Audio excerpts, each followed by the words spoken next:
Здравствуйте.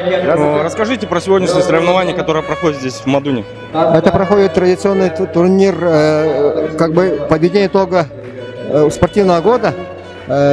Командный кубок Республики Саха-Якутия, посвященный 20-летию Сахада Спорт. Принимает участие 7 команд, которые вошли в семерку лучших по итогам чемпионата республики этого года.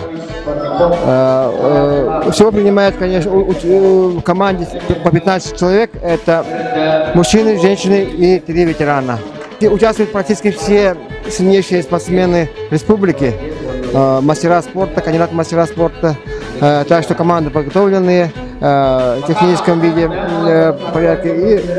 И турнир проходит очень интересно. Ну, со своей стороны хотел бы отметить, что 20-летие ассоциации Сахада Спорт – это то, что в 1992 году в селе Чурапча во время 3-х сельских спортивных игр народов Якутии была образована эта ассоциация, которая сегодня объединяет в своих рядах 8 федераций по национальным видам спорта.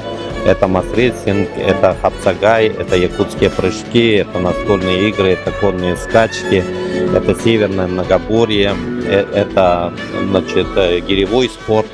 И я думаю, что на сегодняшний день мы создали определенную такую конкурентную среду между федерациями, когда каждая федерация старается как можно лучше проводить соревнования.